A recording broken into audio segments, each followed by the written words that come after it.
नमः समय साराय स्वानुभूत्या चकासते चित्स्वभावाय भावाय सर्वभावान्तरक्षिते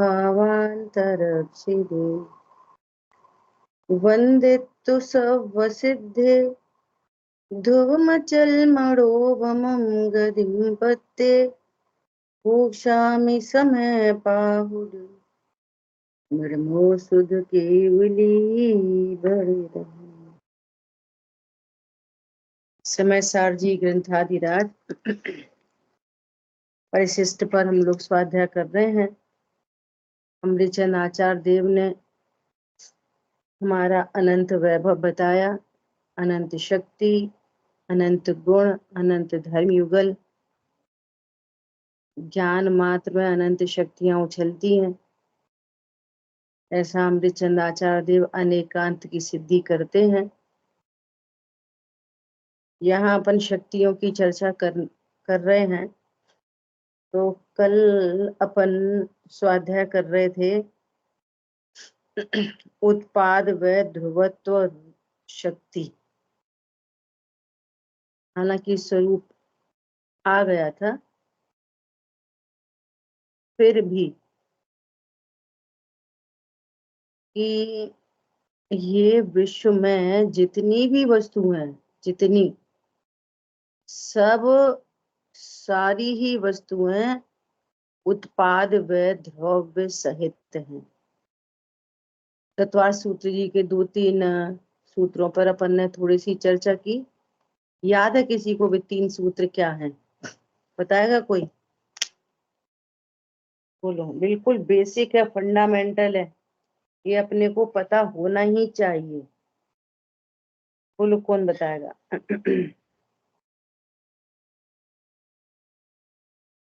द्रव्य का लक्षण क्या है? सत द्रव्य लक्षणम। द्रव्य का लक्षण सत है। और वो सत कैसा है? देखो, समझ के याद करेंगे ना तो याद रह जाएगा, और नहीं तो फिर भूल जाते हैं। सबसे पहले द्रव्य। द्रव्य का लक्षण क्या है? सत। सत्ता स्वरूप वस्तु न हो तो किसकी बात करेंगे? है ना, कोई वस्तु है, सत्ता स्वरूप वस्तु है, तो सत द्रव्य लक्षणम नंबर 1। दूसरा, वो सत कैसा है? उत्पाद व द्रव्यात्मक। सत कैसा है? उत्पाद व द्रव्यात्मक। सत द्रव्य लक्षणम उत्पाद व द्रव्य युक्तम सत। और द्रव्य कैसा है? गुण पर्याय व द्रव्यम। द्रव्य है वो गुण पर्याय वाला है। द्रव्य है गुण पर्याय वाला। ये 3 सूत्र हमको ख्याल में रहने चाहिए, ठीक है? और जैसे कहते हैं ना कि विश्व की प्रत्येक वस्तु द्रव्य गुण पर्याय वाली होती है, तो द्रव्य गुण पर्याय वाली होती है ऐसा कहो, या उत्पाद व द्रव्य युक्तम सत कहो, एक ही बात है। इसी वस्तु को द्रव्य चित्रकाल भाव वाली कहो, है ना? तो अलग अलग एंगल हो जाते हैं, बात एक ही है सब। वो चतुष्टय से बात कर रहे हैं। ये वस्तु त्रिलक्षणा है, उत्पाद व द्रव्य, ठीक है? तो और बिना शक्कर गुड़ की, बिना परिणमन के वस्तु नहीं हो सकती, और वस्तु के बिना परिणमन किसका होएगा? क्या बोला? बिना परिणमन के कोई वस्तु हो ही नहीं सकती, है ना? और बिना वस्तु के परिणमन कहाँ होगा? तो इसलिए वस्तु का सौंदर्य है क्या? बदलते हुए ना बदलना, और ना बदलते हुए बदल जाना। ये वस्तु का सौंदर्य है, परमानेंसी विद द चेंज। है ना। तो अनादिकाल से इस जीव को अकेले पर्याय का लक्ष्य होने के कारण इसको कैसा समझ में आती है कि पर्याय पर्याय है, अकेली अकेला ही परिणमनशीलता है, यहाँ कोई ध्रुव वस्तु नहीं है, अकेली परिणमनशीलता है, परमानेंस ही नहीं है, ऐसा इसलिए भयभीत रहता है। पॉइंट आया समझ में। यहाँ पे क्या कह रहे हैं कि वस्तु में कितने परिणमन हो जाएं, बोलो, अनादि से परिणमन चल रहा है, अनंत गुणों में परिणमन चल रहा है, फिर भी मेरे में कुछ नहीं हुआ। बस ये ध्रुव दृष्टि है सर्व दुखों का अभाव करने के लिए।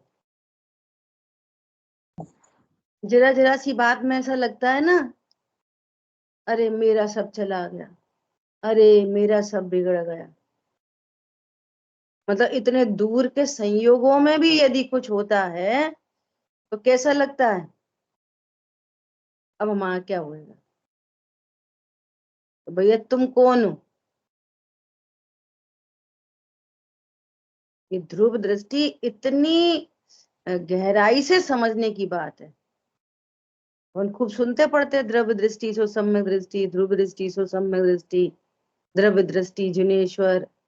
तो ये क्या है द्रव्य दृष्टि, ये ध्रुव। पर्याय, पर्याय के बिना तो कोई द्रव्य होता ही नहीं है, वो पर्याय ही स्वीकार करती है ध्रुव को, ध्रुव ध्रुव को स्वीकार नहीं करता। क्या बोला, ध्रुव पने से स्वीकार करने वाली पर्याय है।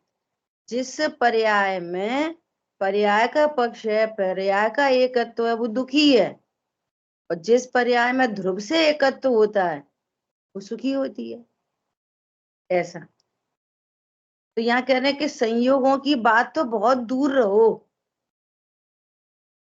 शरीर कर्म की बात तो बहुत दूर रहो, यहाँ तो परिणति में ही उत्पन्न होने वाले भावों से अहो उत्पाद व्यय निरपेक्ष ध्रुव जीवन हमारा है। मैं पना कहाँ पे करना, त्रिकाली ध्रुव। तो यहाँ शक्ति ऐसी है, ये शक्ति ऐसी है कि जिस शक्ति के कारण ध्रुव ध्रुव है, उत्पाद उत्पाद है, व्यय व्यय है। शक्ति ऐसी है, किसी की मेहरबानी से अरे हम तो सदा रहें, किसी की मेहरबानी से नहीं, सदा रहना तुम्हारा स्वरूप है, और परिणमनशीलता भी तुम्हारा स्वरूप है। हरी बात ख्याल में, ऐसा।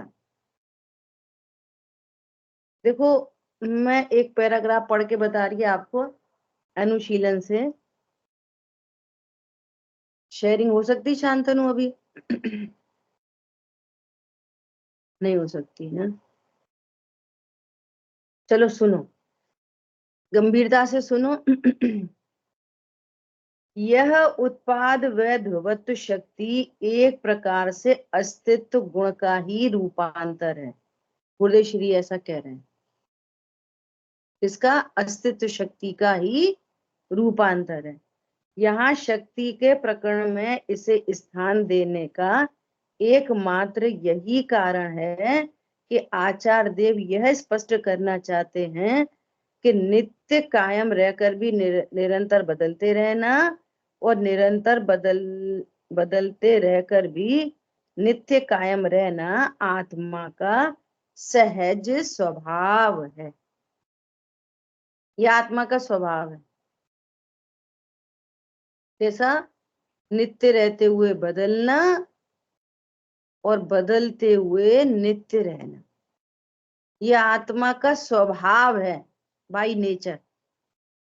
ये उत्पाद वह ध्रुव शक्ति इस बात को कह रही है, ठीक है।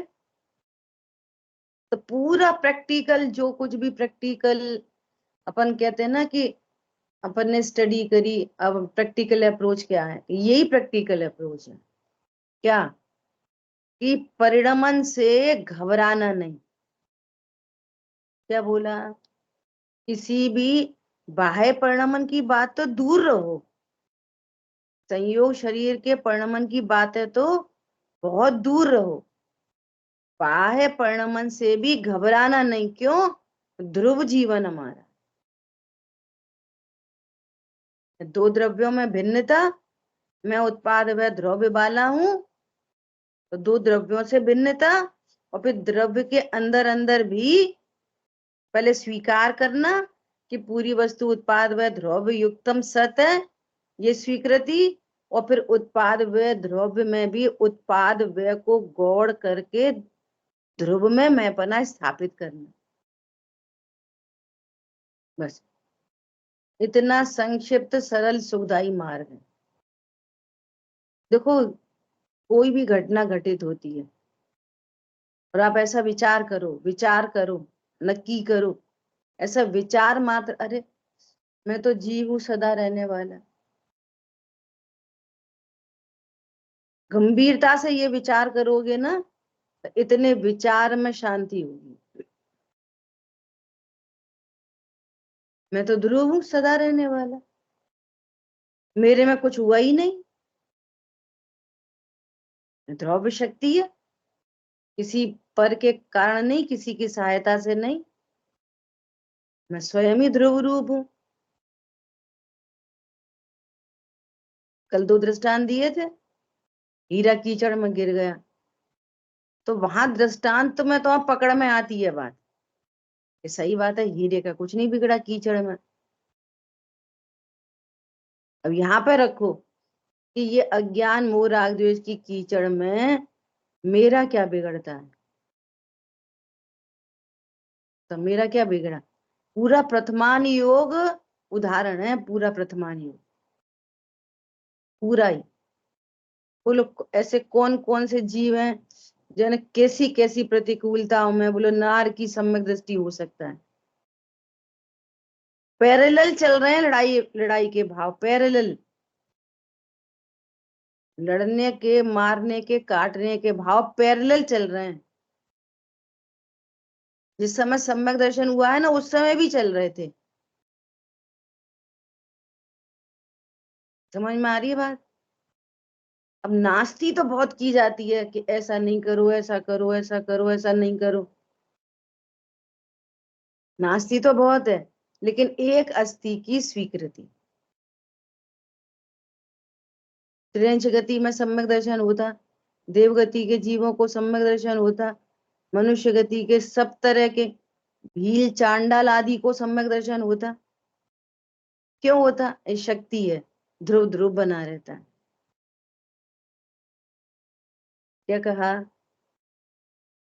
उत्पाद व ध्रुव शक्ति है, ध्रुव ध्रुव बना रहता है। इसे खूब एनालिसिस करो इन चीजों पर।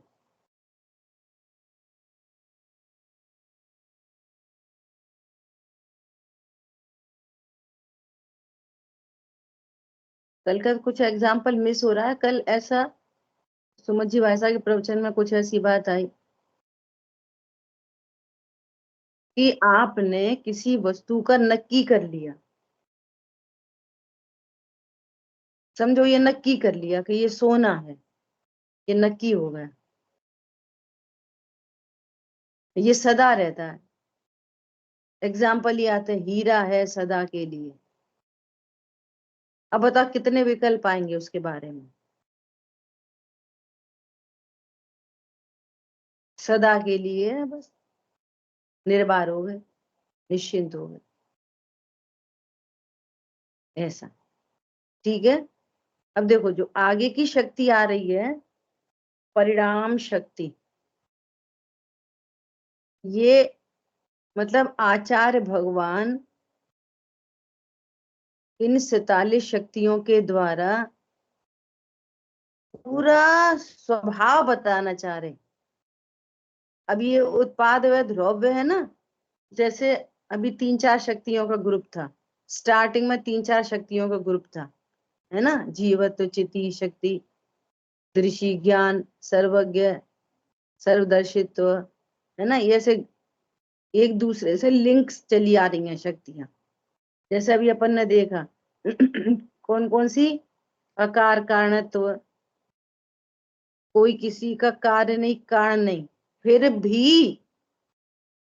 भी मैं पर को जानता हूं, अपर मुझे जानता।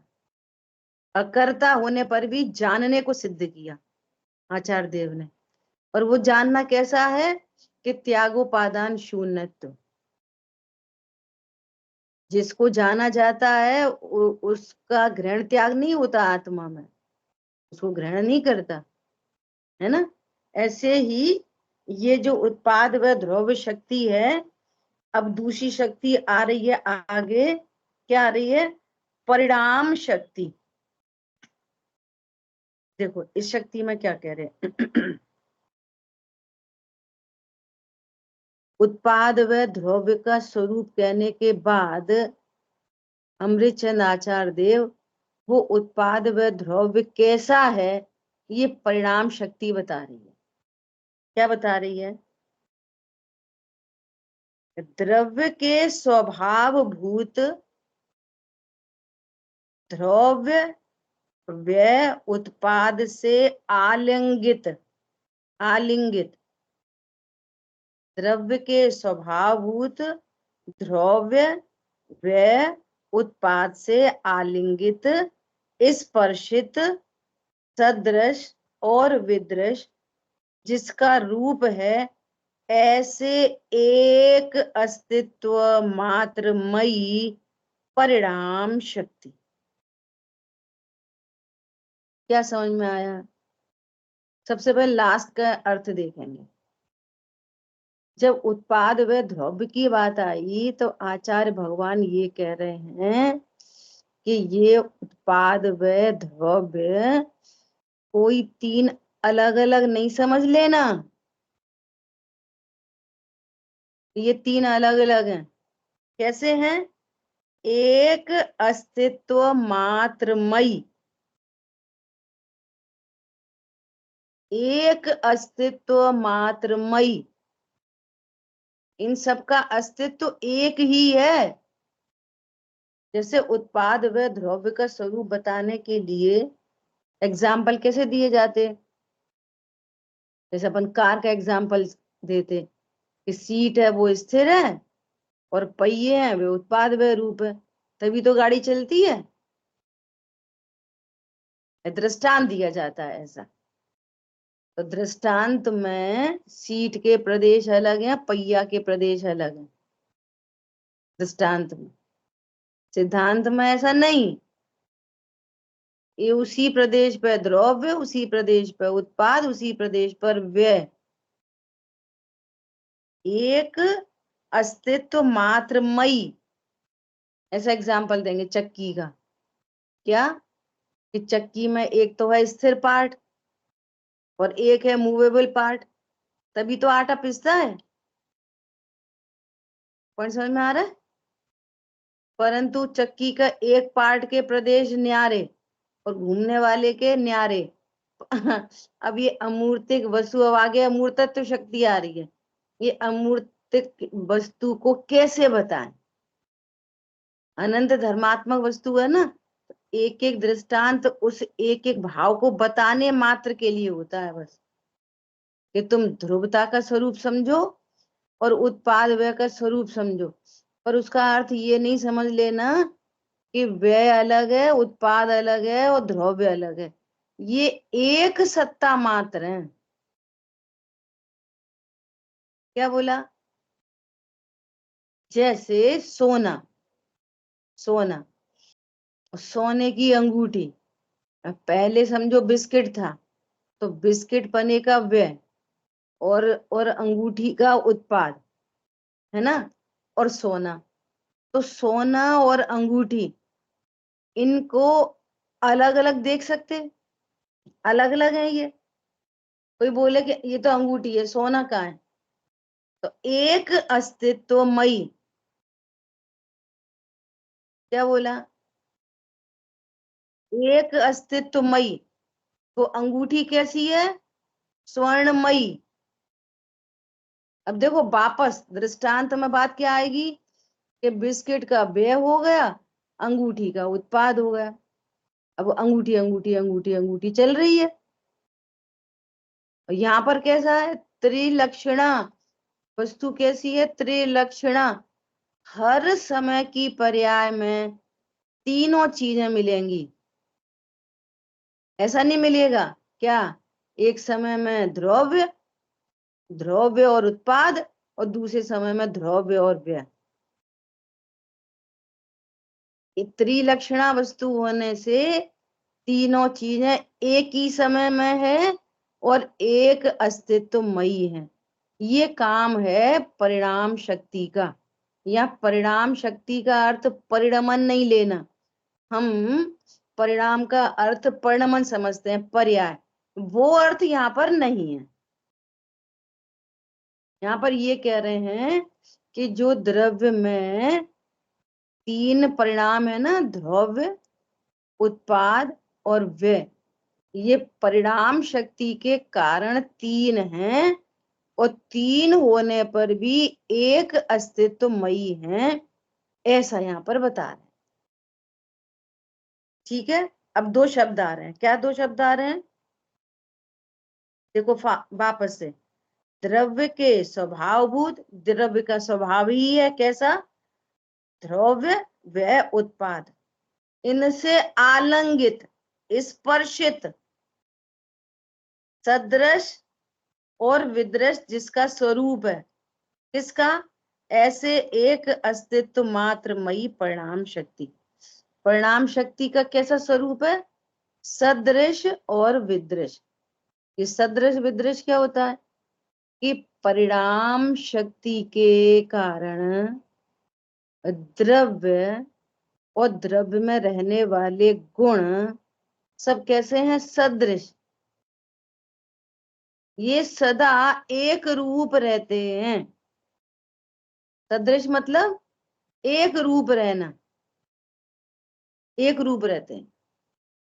और विदृश मतलब उत्पाद है, वो व्यय से विदृश है, मतलब भिन्न भिन्न प्रकार का है।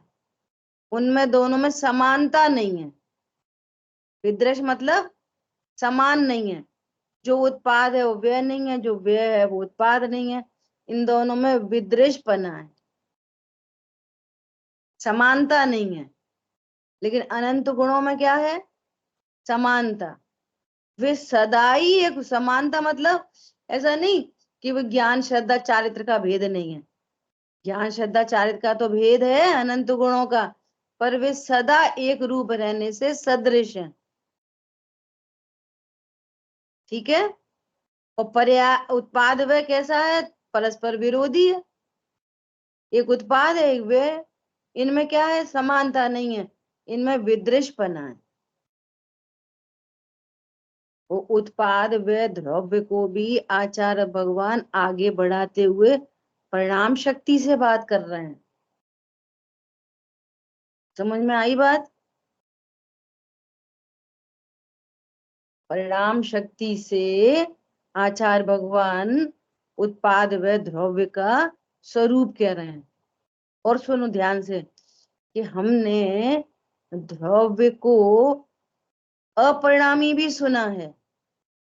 क्या सुना है? कि वो द्रव्य कैसा है? अपरिणामी, अर्थात जो परिणमन ही नहीं करता। तो ना थोड़ी सी टेक्निकल चर्चा आ रही है। द्रव्य को हमने क्या सुना है? जो परिणमन ही नहीं करता, तो उसको क्या बोलते हैं? अपरिणामी। तो उसका अपरिणामीपना भी इस परिणाम शक्ति का ही कार्य है। यहाँ पर ये कह रहे हैं कि द्रव्य भी एक परिणाम है, व्यय भी एक परिणाम है, और उत्पाद भी एक परिणाम है। अब यहाँ परिणाम का अर्थ परिणमन नहीं, परिणाम का अर्थ पर्याय नहीं। समझ में आ रही है? ये भी एक परिणाम है, द्रव्य भी एक परिणाम है, उत्पाद भी परिणाम है, व्यय भी परिणाम है। और द्रव्य को अपरिणामी कहते। अब सुनना, अपरिणामी क्यों कहते? कि जैसा उत्पाद व्यय है वैसा द्रव्य नहीं है। द्रव्य में परिणमनशीलता है, तो उस एंगल से द्रव्य भी एक परिणाम होने पर भी उसको उस स्याद्वाद शैली से उसको अपरिणामी कहा। कौन समझ में आ रहा है? मैं बहुत धीरे धीरे बोल रही हूँ। परिणाम शक्ति का स्वरूप किसमें है? तीनों में। तीनों में होने से, उत्पाद व द्रव्य तीनों में होने से कोई ऐसा न समझे कि ये तीन अलग अलग हैं। तो आचार्य देव कह रहे हैं एक सत्ता मात्र हैं। कैसे हैं वे तीनों? एक सत्ता मात्र। फिर भी जो द्रव्य है वो कैसा है? अपरिणामी। और उत्पाद कैसे हैं? व्यय कैसे हैं? परिणामी। अब आगे आचार्य भगवान ने खुद से प्रश्न उठाया। ये प्रश्न उठाया कि जो परिणाम है, जो परिणमन है, जो पर्याय है, वो गुणों की है कि द्रव्य की है?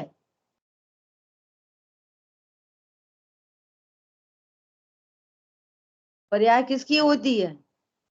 द्रव्य की कि गुण की?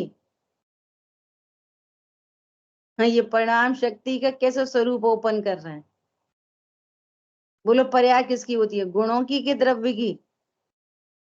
तो आचार्य देव ने गुण पर्याय व द्रव्यम वाले सूत्र के अनुसार आचार्य भगवान ने ऐसा कहा कि जो द्रव्य होता है ना, वो ही गुण पर्याय वाला होता है। गुण गुणों वाले नहीं होते। सारे गुण द्रव्य के आश्रय से रहते हैं। तो जो पर्याय है ना, वो द्रव्य की ही पर्याय होती है। ये अंगूठी किसकी है? सोने की। ऐसा कोई कहता है कि ये प्रदेशत्व गुण की अंगूठी है? पॉइंट पकड़ में आ रहा है? ये जो शेप बना, प्रदेश मतलब आकार देना, ये कौन से गुण का काम है? ये प्रदेशत्व गुण का कार्य है। तो अपन ऐसा बोलो कि प्रदेशत्व गुण की अंगूठी है, तो कैसा कहते हैं? क्या कहते हैं? कि सोने की अंगूठी है। ऐसा कोई कहता है ज्ञान गुण का ज्ञान है? आत्मा का ज्ञान है। क्यों कहते हैं द्रव्य का ज्ञान? क्योंकि गुण द्रव्य के आश्रय से रहते हैं। तो कोई बोले सर्वथा ऐसा माने कि द्रव्य की पर्याय होती है, तो कह रहे नहीं, गुणों की पर ऐसा नहीं कह सकते कि गुणों की पर्याय होती है। कह सकते हैं गुणों की पर्याय होती है, और गुण द्रव्य के आश्रय से रहते हैं, तो द्रव्य की ही पर्याय सिद्ध हुई। तो भेद करके गुणों की पर्याय भी कह सकते हैं, और अभेद से मूल में तो वो द्रव्य ही है ना, तो द्रव्य ही तो परिणमन किया है। बोलो, क्रोध रूप कौन किसने परिणमन किया? क्रोध रूप आत्मा नहीं परिणमन किया, क्रोध रूप। सम्यक दर्शन रूप किसने परिणमन किया? कि आत्मा नहीं परिणमन किया सम्यक दर्शन रूप। तो अभेद की भाषा में कहते हैं कि ये जीव क्रोधी है, ये जीव सम्यक दृष्टि हो गया, ये जीव केवली है ना? क्यों केवल? ये जीव केवली है, ये जीव सम्यक दृष्टि है, ये जीव बहुत मानी है। इसका मतलब क्या है? उत्पाद व ध्रुव युक्तम सत, एक सत्ता स्वरूप होने के कारण। भारी भारी तो नहीं लग रही? बोलो। दिक्कत तो नहीं आ रही कुछ अरुण भैया? ठीक है। थोड़ी भारी हो गई क्लास आज की। थोड़ी हो गई भारी? अच्छा। तुम घूमते घामते आयो ना, इसलिए भारी भारी लग रही है। स्वरूप है। देखो जितना ये स्वरूप स्पष्ट हो उतनी निश्चिंता निर्भरता आती है। अब जिन वाणी में जगह जगह अपरिणामी लिखा हुआ, अपन को पता नहीं चलता कि ये अमूर्तिक वस्तु मूर्तिक द्रव्यों के उदाहरण देके समझाई जाती है ना, तो कोई ऐसे ही समझता रहता है उत्पाद व कहीं और द्रव्य कहीं, पर्याय कहीं द्रव्य कहीं। गुणों की ही पर्याय होती है, द्रव्य की तो पर्याय नहीं। तो इसलिए भेद की दृष्टि में वो भेद बना रहता है, भेद की दृष्टि में सम्यक दर्शन नहीं होता। भेद तो करके अन्वेषण का काल हुआ है ना, वस्तु स्वरूप समझ रहे हैं, तो अन्वेषण के काल में पूरा भेद से ही जानते हैं, पर्टिकुलर पर्टिकुलर। और ये यूनिवर्सल ट्रुथ है। जैसे आप किसी भी चीज की प्रिपरेशन करो तो भेद से ही होती है। कोई एग्जाम्पल ले लो, आप पत्थर से मूर्ति बनाओगे ना तो भेद ही करने पड़ेंगे। कपड़े में से शर्ट बनाओगे ना तो कटिंग करनी पड़ती पहले, फिर कटिंग करके छोड़ा नहीं जाता, फिर उसको जोड़ा जाता है। आप खीर बनाओगे ना तो भेद से ही बनेगी खीर। पहले दूध ले लो, फिर चावल डालो, फिर ऐसे करो, फिर ऐसे करो। लेकिन अनुभव सदा अभेद का होता है। जब खीर खाओगे ना तो फिर भेद का विकल्प भी नहीं आता, इसमें कौन सा दूध है, कौन से चावल है, कौन सी कितनी इलायची है, क्या है क्या नहीं। जिस महिला ने बनाई है उसको भी विकल्प नहीं आएंगे, फिर तो अकेला आनंद होता है। तो ये भेद प्रभेद की बातें हैं, ये सब अन्वेषण के काल की बातें हैं, एनालिसिस के टाइम की बातें। और अनुभूति के काल में एक अभेद भगवान आत्मा। समझ आई बात? इसलिए भेद भी जरूरी है, और भेद समझने के बाद अभेद समझना बहुत जरूरी है। भेद के बिना, अपन ने पहले चर्चा की, जब वस्तु अभेद है तो द्रव्य क्यों बताया? बोलो किसको याद है? द्रव्य क्यों बताया? अहम स्थापित करने के लिए कि मैं जीव द्रव्य हूं। अहम करने के लिए। अहम करने के, ये इसका अहम पर द्रव्यों में है ना, तो अहम करने के लिए कि मैं जीव द्रव्य हूँ। जीव द्रव्य कैसा है? गुण क्यों बताए? महिमा के लिए। हाँ, वस्तु की महिमा करने के लिए। 47 शक्तियां पढ़ रहे हैं अपन, ऐसी अनंत शक्तियां हैं मेरे में, तो वस्तु खाली डिब्बा नहीं है, फालतू नहीं है। पर षट गुणी हानि वृद्धि अपन ने देखी, तो एक एक पर्याय में इतना काम चल रहा है। हम जानने को कुछ समझ ही नहीं रहे कि जानना कोई कार्य है, कोई ऐसी वस्तु है जो सिर्फ जानती है। इतना इतनी सूक्ष्मता से इन शक्तियों की बात कर रहे हैं, काय के लिए? अपनी महिमा आने के लिए। जो डिपेंडेंसी है वो पूरी खत्म हो जाए, पर द्रव्यों की सारी डिपेंडेंसी खत्म हो, मैं इतनी शक्तिशाली संपन्न वस्तु हूं। पर्याय क्यों बताई है? पर्याय क्यों परिचय। बताई है? हाँ बोलो। परिचय कराने पर्याय, के लिए, हम्म। क्योंकि काम नंबर एक, पर्याय पर्याय है। परिचायिका होती है। लक्षण, लक्षण क्या होता है? पर्याय, जिससे द्रव्य का लक्ष्य बने। तो पर्याय क्या है? परिचायिका नंबर एक। नंबर दो बोलो, शांतनु। उसमें काम उसी में ही होता है। पूरा कार्य पर्याय में ही होता है। नंबर दो। नंबर तीन बोलो, पर्याय दृष्टि छुड़ाने के लिए। पर्याय इस छुड़ाने जीव के को लिए। अनादि से पर्याय दृष्टि है। पर्याय बताने के बहुत सारे एंगल हैं। पर्याय दृष्टि छुड़ाने के लिए। ऐसे अनेक काम है पर्याय के, इसलिए द्रव्य गुण पर्याय बताया। ये सारी बात कौन जानेगी? पर्यायी। और पर्याय को ऐसा जान पता चलेगा कि यहाँ कोई अनंत गुण संपन्न महामहिम सत्ता भी है जिसको आज तक मैंने जाना नहीं था। या तो अन्य द्रव्य रूप अपने को माना या फिर कषाय रूप अपने को माना। ठीक है, तो यहाँ द्रव्य कैसा है? अपरिणामी। उत्पाद वे कैसे हैं? परिणामी।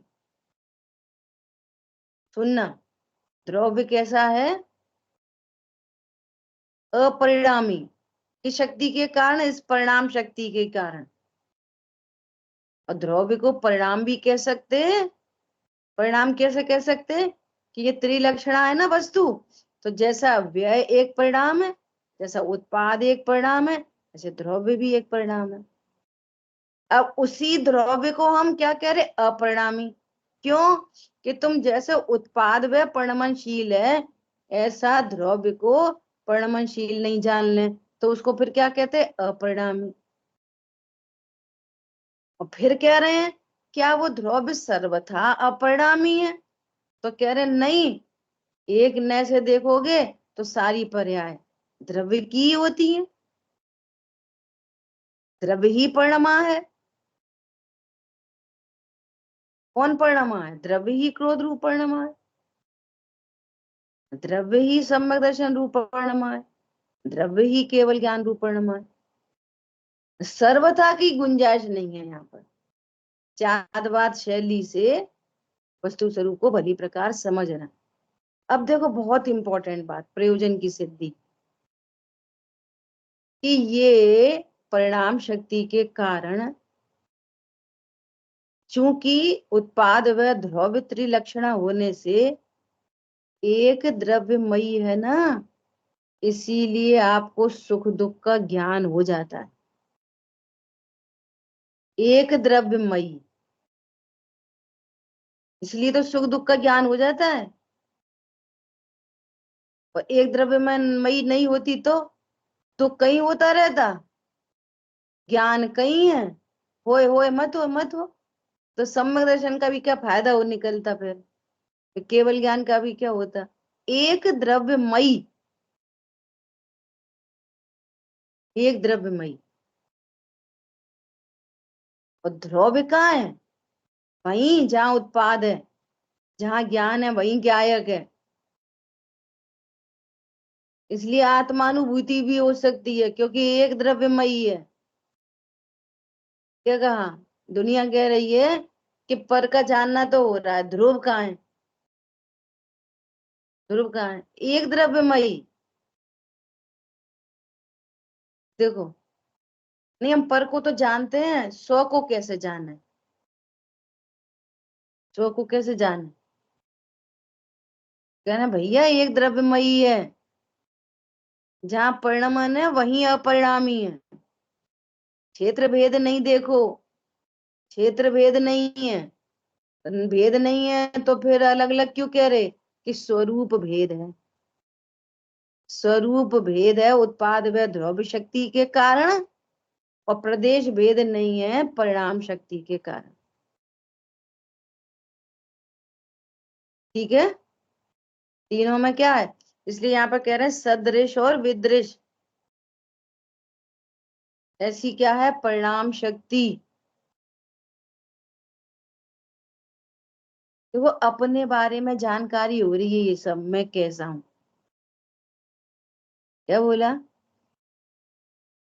तरवार सिद्धि के देव, तरवार सिद्धि के देव 33 सागर तक चर्चा करते रहते और एक शक्ति दूसरी बार रिपीट नहीं होती, तो विचार करो कि कैसा होगा हमारा स्वरूप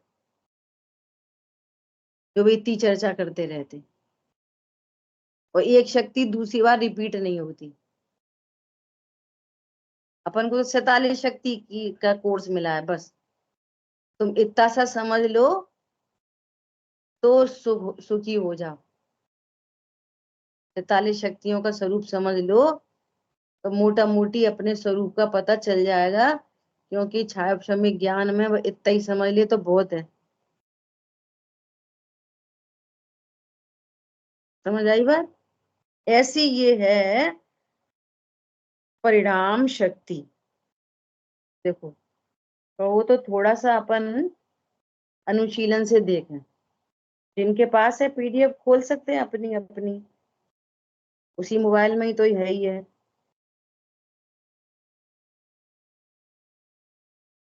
देखो, थोड़े से दो दो एक पैराग्राफ पढ़ेंगे। बहुत बढ़िया।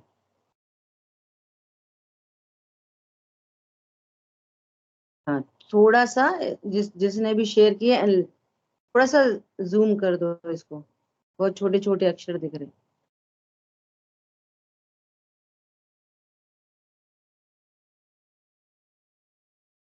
बस बढ़िया। देखो क्या कह रहे हैं। हाँ, आगे करें, आगे करेंगे थोड़ा सा। हाँ, और आगे बस। देखो, ये तो परिभाषा है ऊपर संस्कृत की और नीचे हिंदी में, ये तो अपन ने पढ़ ली। अब देखो नीचे क्या लिखा है। उत्पाद व्यय और ध्रुवत्व द्रव्य के स्वभाव हैं। कह रहे हैं ना, द्रव्य के स्वभाव भूत उत्पाद व्यय ध्रुवत्व है ना। इनमें ध्रुवत्व भाव सदृश परिणाम है। ध्रुवत्व भाव कैसा है? सदृश। सदृश मतलब सदा एक जैसा रहने वाला परिणाम। और तथा उत्पाद व विदृश परिणाम है, क्योंकि वे दोनों परस्पर विरुद्ध स्वभाव वाले हैं। एक का स्वभाव उत्पन्न होने रूप है, दूसरे का स्वभाव नाश होने रूप है। इस कारण वे परस्पर विरुद्ध स्वभाव वाले हैं। वे वे सदृश स्वभाव वाले हैं। ठीक है। उत्पाद व विदृश व ध्रुव सदृश स्वभाव वाला होने पर भी तीनों एक ही हैं, क्योंकि अस्तित्व तीनों का एक रूप में ही है। तीनों का नाम ही परिणाम है। तीनों का नाम क्या है? परिणाम। ठीक है। कुछ लोग परिणमन को ही परिणाम या भाव समझते हैं, किंतु परिणाम व भाव शब्द परिणमित होने वाले उत्पाद व्यय के लिए भी प्रयुक्त होता है और अपरिणामी ध्रुव के लिए भी प्रयुक्त होता है। चर्चा कर ली अपन ने ये पूरी। ठीक है। परिणमित होकर भी ध्रुव रहना और ध्रुव रहकर भी परिणमित होना ही परिणाम शक्ति का कार्य है अथवा परिणाम शक्ति है। क्लियर हो गई बात? अब वे खुद खुद से कह रहे हैं, क्या कह रहे हैं? कुछ लोग उत्पाद व ध्रुवत्व शक्ति और परिणाम शक्ति में भेद नहीं कर पाते। इन दोनों में भेद करना आसान भी नहीं है, क्योंकि उत्पाद व ध्रुवत्व शक्ति को क्रम अक्रम वृत्त वृत्ति लक्षण वाली कहा गया है, और यहाँ परिणाम शक्ति को उत्पाद व ध्रुव से आलंगित सदृश विदृश परिणामों की एकता रूप कहा गया है ना। तो क्या अंतर है दोनों में? तो ये कह रहे हैं कि उत्पाद व द्रव्य, जो लास्ट क्लास में अपन ने चर्चा की, ये भिन्न भिन्न लक्षण होने वाले से, है ना, इनको भिन्न भिन्न कहा है, स्वरूप भेद है। और स्वरूप भेद होने पर भी उनमें सदृश विदृशता होने पर भी एक रूपता है। ये परिणाम शक्ति का कार्य। ठीक है। ऐसा देखो, अब जो मैंने, आप ये इसका स्वाध्याय खुद करना। अब जो मैंने आपको द्रव्य गुण पर्याय वाली बात कही ना, उसको थोड़ा सा आगे करेंगे कि ये द्रव्य की पर्याय है कि गुण की पर्याय, किसको कहना? देखो, इस संबंध में चिद विलास में निम्नानुसार कहा है, पेज नंबर 384 है, 384 पे। देखो, अपन ये कह रहे हैं कि काम ही क्या है दिन भर, बोलो। जैसे एक शक्ति है, तो अनुशीलन अपन ने शेयर कर रखा है, तो उस शक्ति पर पहले से एक बार स्वाध्याय करके आओ, और यहाँ चर्चा होने के बाद वापस स्वाध्याय करो, अपनी महिमा आएगी। यही तो काम है अपना, और काम क्या है? ठीक है, देखो, इस संबंध में चिद विलास में निम्नानुसार स्पष्टीकरण किया है। कोई प्रश्न करता है कि गुण द्वार से जो परिणति उत्पन्न हुई है वो गुण की है कि अथवा द्रव्य की? यदि गुण की हो तो गुण तो अनंत है, जिससे परिणति भी अनंत होना चाहिए, और परिणति द्रव्य की हो तो उसे गुण की परिणति क्यों कहते हैं? अभी अभी अपन ने चर्चा कर ली, समझ में आ रही है? उसका समाधान यह, परिणमन शक्ति द्रव्य में है, और द्रव्य गुणों का पुंज है, वह अपने गुण रूप से स्वयं परिणमता है, जिससे गुणमय परिणमन को गुण पर्याय कहते हैं, और द्रव्य की परिणति गुण की परिणति ऐसा तो कहते हैं, परंतु वो परिणमन शक्ति द्रव्य में से उठती है, गुण में से नहीं। इसका प्रमाण तत्वार सूत्र में दिया है। क्या कह रहे हैं? वो परिणमन शक्ति किसकी है? द्रव्य की। गुण किसके हैं? द्रव्य के। तो अभेद शैली में क्या कहेंगे? ये आपको हर जगह स्यादवाद का प्रयोग लेना पड़ेगा। अभेद शैली में परिणमन किसका है? द्रव्य का। और प्रवचन सार जी में प्रमाण की स्थापना करने के लिए प्रवचन सार जी में यही कहा है। क्या? जैसे स्फटिक मणि लाल पन्नी के नीचे के ऊपर रखी है, तो वो पूरी की पूरी स्फटिक मणि लाल दिख रही है, पूरी की पूरी, तो कहेंगे स्फटिक मणि ही लाल रंग रूप परिणमित हुई है। ऐसे कहेंगे सर्वांग में क्रोध, तो कहेंगे ये जीव ही क्रोध रूप परिणमन किया है।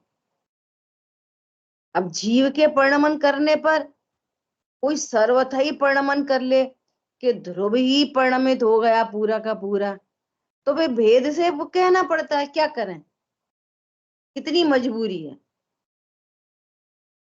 पॉइंट पकड़ में आ रहा है?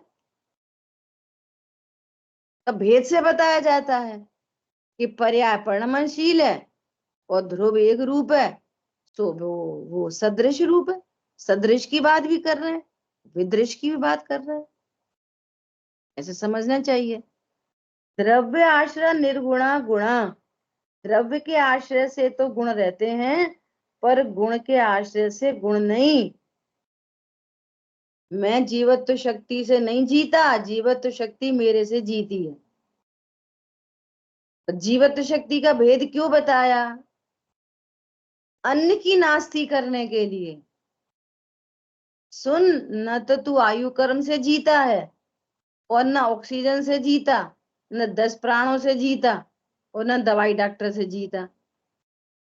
उन सब की नास्ती के लिए भेद करेंगे क्या? कि तू जीवत्व शक्ति से जीता है, परंतु द्रव्य के आश्रय से गुण रहते हैं, पर गुण के आश्रय से गुण नहीं रहते। कोई मैं जीवत्व शक्ति का आधार नहीं हूं, जीवत्व शक्ति मेरे आधार से रहती है, सो महिमा मेरी है। ये जीवत्व शक्ति की महिमा करते हुए भेद पे ही रुका रहा। तो कह रहे हैं ये तत्वार सूत्र में एक सूत्र है, द्रव्य आश्रय निर्गुणा गुणा। द्रव्य के आश्रय से तो गुण रहते हैं, पर गुण के आश्रय से गुण नहीं। इसलिए और अभी भी एक हो गया क्या? गुण पर्याय व द्रव्यम, अर्थात गुण पर्याय वाला द्रव्य है, ऐसा भी कहते हैं। पर्याय वाला द्रव्य को कहा, गुण को नहीं।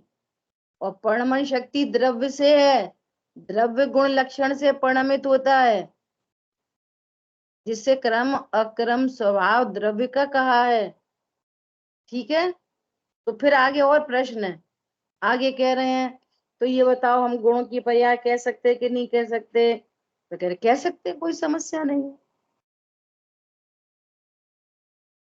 ठीक है, अभी इसको शेयरिंग हटा दें, इसकी थोड़ी सी चर्चा करते हैं।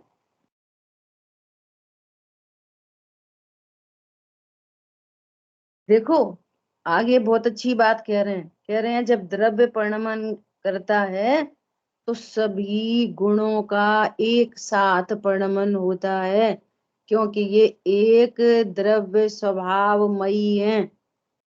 और यदि एक द्रव्य स्वभावमयी नहीं हो ना, तो जैसे घर, ये परिणाम शक्ति का कार्य देखो, जैसे घर में हो रहा है ना आजकल, क्या 4 लड़के हैं, सब अपने अपने राग अलाप रहे। समझ में आ रही है बात? सब अपना अपना। तो ऐसी द्रव्य में रहने वाले अनंत गुण है ना, तो ज्ञान अपना राग अलाप है, श्रद्धा अपना, चारित्र अपना, वो अपना। समझ में आ रही बात? तो यहाँ पर क्या है, यहाँ पे कि फिर भी वे एक द्रव्य स्वरूप है। द्रव्य का परिणमन मतलब अनंत गुणों का परिणमन एक साथ, एक साथ अनंत गुणों का परिणमन। ऐसा नहीं कि द्रव्य का परिणमन, वो गुणों का परिणमन हो जाए, द्रव्य पीछे रह जाए। जैसे पति पत्नी साथ साथ चलते हैं ना, तो पत्नी धीरे ही चल पाती है, पति तेज तेज चल पाता, तो वे आगे पीछे हो जाते हैं। ये दोनों बात करते करते जा रहे हैं, उनकी स्पीड आगे है, इनकी कम है, तो पीछे से ही बड़बड़ाती चली जा रही है, वो आगे जा रहे, वो पीछे जा रहे। समझ में आ रही? ऐसा यहाँ पर नहीं होता। तो पूरा द्रव्य ऐसे, पर्याय आगे निकल जाए द्रव्य पीछे रह जाए, कि द्रव्य आगे निकल जाए पर्याय, ऐसा नहीं। एक द्रव्य स्वभावमयी अनंत गुणों का परिणमन एक साथ। ऐसा नहीं है कभी श्रद्धा का हो जाए, कभी चारित्र का हो जाए, कभी ज्ञान का हो जाए, कभी अस्तित्व का हो जाए। अनंत गुण एक साथ परिणमन करते हैं, तो अनंत गुणों का परिणमन वो द्रव्य का ही परिणमन है। भेद करके क्यों बताया? कि तुम द्रव्य में रहने वाले अनंत गुणों का स्वरूप समझ सको, और कि इसका काम ये, इसका काम ये, इसका काम ये, इसका काम ये। देखो एक और एग्जांपल, सिंपल। शरीर में आंख का, कान का, नाक का, सबका काम अलग अलग है कि नहीं? तो मिक्स मैच मत करो। भैया भोजन करना है तो इधर रखना, इधर नाक में मत घुसाना, कान में मत घुसाना, आंख में नहीं घुसाना। तो सबके काम अलग अलग हैं। फिर गमनादि होते हैं या कुछ काम होता है, तो सारे अंग साथ साथ चलते हैं, सबकी पर्याय एक साथ हो रही है कि आगे पीछे? एक साथ। द्रव्य मूव हुआ, कोई मनुष्य मूव हुआ, तो सारे अंग इंटरनल आउटर ऑर्गन के सहित मूव हुआ, कि आगे पीछे मूव हुआ? ऐसा समझ लो। आई बात ख्याल में? और यहाँ तो फिर वही दृष्टांत में मजबूरी है। दृष्टांत में लंग्स का क्षेत्र अलग है, किडनी के क्षेत्र अलग है, दूसरी चीजों के हार्ट के क्षेत्र अलग है दृष्टांत में। ऐसा आत्मा में भिन्न भिन्न क्षेत्र नहीं है, ऐसी एक अस्तित्वमयी है। अब तो ये सब भाव इसलिए क्या कहते हैं, अवक्तव्य है। जितना कहा गया ना, उतना तो समझ लो, लेकिन इससे अनंत गुना अवक्तव्य है। वो अवक्तव्य तक जाना चाहिए। जितनी परिणाम शक्ति की भी चर्चा हो गई ना, वक्तव्य भाव इससे अनंत गुना है, जो प्रत्येक जीव का न्यारा न्यारा होगा। समझ आई बात? ऐसा कथन कितना किया जाएगा? और जितने भी दृष्टांत दिए जाएंगे ना, वो वस्तु इतनी अनंत शक्ति संपन्न अनंत धर्मात्मक है कि उसके एक एंगल को बताने का एक दृष्टांत है। विचार करो कितने दृष्टांत दिए जाते, उतनी वस्तु, उतनी सी वस्तु नहीं है, उसके एक अनंतवें भाग को बताने का एक दृष्टांत है। ऐसी अनंत शक्ति संपन्न वस्तु, प्रयोजन की सिद्धि कैसे होगी? ऐसे ही, ऐसे हम उत्पाद व द्रव्य परिणाम शक्ति के स्वरूप को समझेंगे तो समझ के सारी पर से निरपेक्षता होती है, मैं अपनी परिपूर्णता भाषित होती है, तो रत्नत्रय प्रकट होती है। ठीक है, शेष चर्चा अपन आगे करें। जिन वाणी के ज्ञान से सूझे लोकालोक, सो वाणी मस्तक नम सदा दे तुम लोक। बोलिए द्वाशांगमयी जिनवाणी माता की जय। जय जिनेन्द्र सभी को। जय जिनेन्द्र सभी को। जय जिनेन्द्र। जिनेन्द्र।